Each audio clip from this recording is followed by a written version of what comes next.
Israel, helping persecuted Christians, and how the job is making him lean more on God. Plus, they're young, they're passionate, and they're unafraid.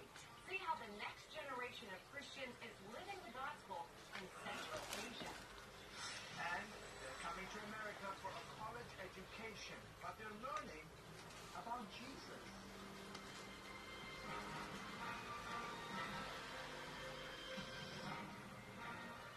Hello everyone, welcome to this week's edition of Christian World News. I'm George Thomas. And I'm Wendy Griffith. I'll tell you what, that soundbite we just heard from President Trump, powerful. Sure is. We haven't heard that in a while. Well, President Donald Trump is proving to be a fierce defender of religious liberty, and he's talking openly about the importance of spirituality and faith. White House correspondent Jennifer Lujan reports. I was sworn in on the very Bible from which my mother would teach us as young children. And that faith lives on in my heart every single day. Personal remarks from the nation's 45th president about his Christian faith. What I hear most often as I travel the country are 5 words that never, ever fail to touch my heart. That's I am praying for you. He told thousands gathered for the annual National Prayer Breakfast that money isn't what defines success. So easily we forget this, that the quality of our lives is not defined by our material success, but by our spiritual success. I will tell you that, and I tell you that from somebody that has had material success. And he says Americans' freedoms come from God, not man. Among those freedoms is the right to worship according to our own beliefs. That is why I will get rid of and totally destroy the Johnson Amendment and allow our representatives of faith to speak freely and without fear of retribution. I will do that, remember. The Johnson Amendment is a tax regulation that prevents nonprofit organizations, including churches, from supporting or opposing political candidates of their choice. Many see it as limiting their free speech. President Trump renewed his promise to protect religious liberty both in America and abroad. A freedom he says is under threat now more than ever. My administration will do everything in its power to defend and protect religious liberty in our land. Some Americans see religious liberty as code for discrimination. Can you kind of give us a sense of how the president views this tension? We have freedom of religion in this country. I think people should be able to practice their religion, express their religion, express areas of their faith without reprisal. And I think that pendulum sometimes swings the other way in the name of political correctness. And I think the president and the vice president both understand that one of the things that makes our country and this democracy so great is our ability to express our religion, to believe in faith, to express it, to live life. And that's where I think the important part is, whether it's a small business or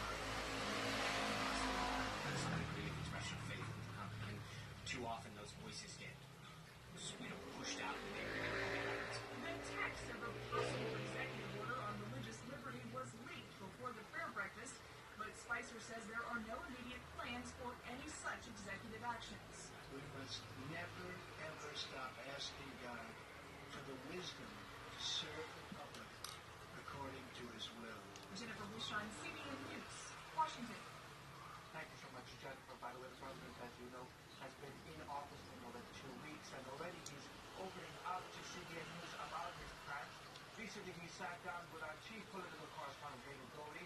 They talked about the U.S.-Israel role, the role of faith in his life, and how he plans to help persecuted Christians. Take a look. Mr. President, thank you for inviting CBN News here into the White House, the People's House. Thank you, sir. Thank you, David. Let me start. Well, by the way, do you like Mr. President or Mr. Trump? You can call me anything you want. I'll call you Mr. You've known me President. a long time. Let me ask you about the embassy in Israel as it relates to moving this embassy to Jerusalem. Evangelicals, it's important for evangelicals. Are you committed to doing that? Well, I'm looking at it. We're studying it. As you know, we discussed this before. We're studying it very, very long and hard. You know, it's a very good decision because every president for the last number of presidents, large number, they've come in and they were going to do it, and then all of a sudden they decide they don't want to get involved.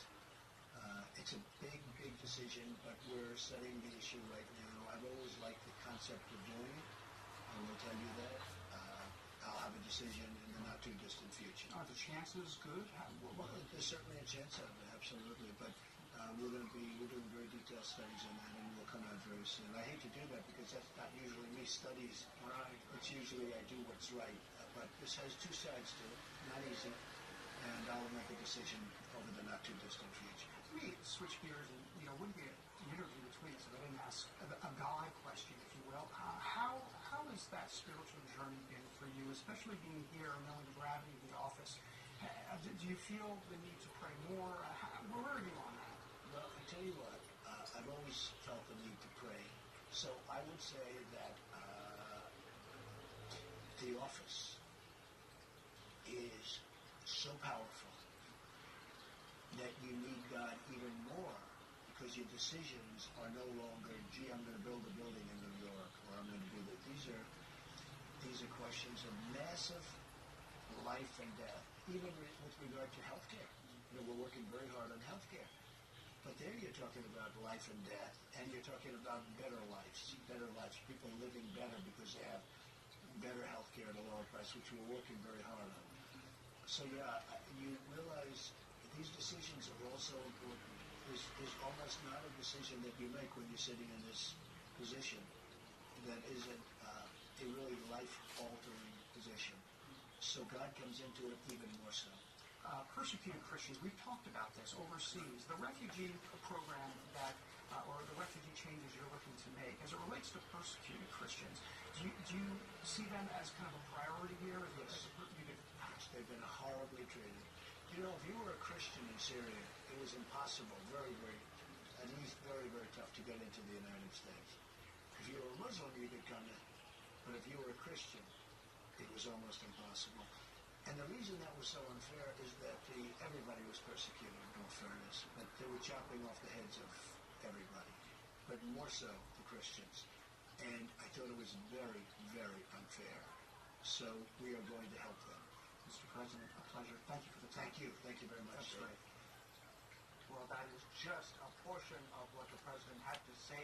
You can see the full interview, including his thoughts on the Muslim Brotherhood and religious freedom here in America. Go to our website at cbnnews.com. All right. Well, Syrian Christian refugees do have a harder time getting into the U.S. In the 2016 fiscal year, the U.S. accepted 12,587 Syrian refugees.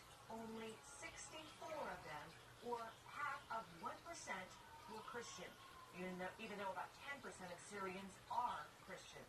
The UN says fewer Christian refugees are applying for asylum.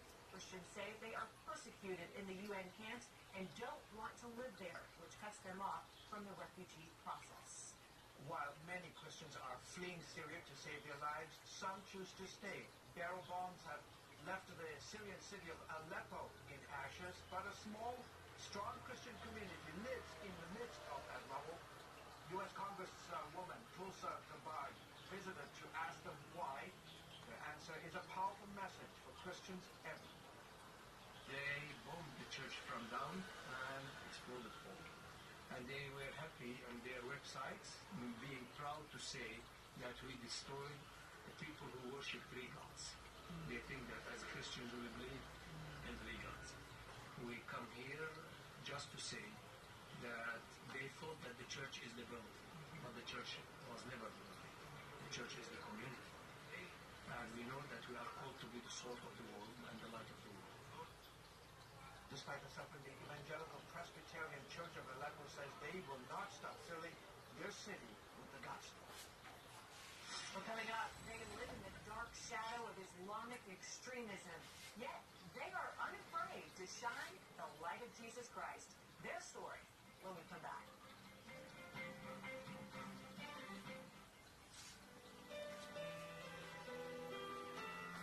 使你们这受患难的人